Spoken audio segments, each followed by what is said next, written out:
Pəncərədən baxıram, yollar yenə dumanlı. Zaman sanki dayanıb, hər anım çox mənalı. Yazdığım bu sətirlər sənə çatacaq bilirəm. Hələ də o köhnə sahilə tək gəlirəm. Gözlərimdə suallar, cavabı sənə bağlı. Bu sevda nağılımız heyif ki yarım qaldı. Bir gün gələcəksən bilirəm, gözlərinin içinə yenə güləcəm. Keçmişi silib təzədən başlayıb, səni bu dünyada ən çox mən sevəcəm. Bir gün dönəcəksən inanıram, hər gecə adını eşqlə anıram.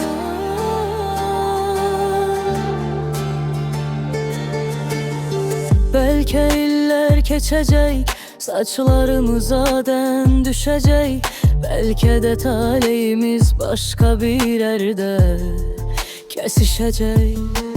Qəlbimdəki bu ümid heç vaxt sönmür. Nə etsəm də bu dünya sənsiz fırlanmır.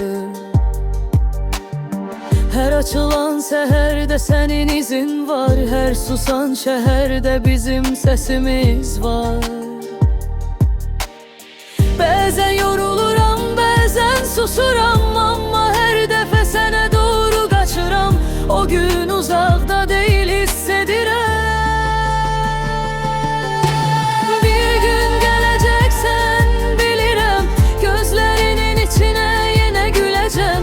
Geçmişi silib təzədən başlayıb, səni bu dünyada ən çox mən sevəcəm. Bir gün dönəcəksən inanıram, hər gecə adını eşqlə anıram.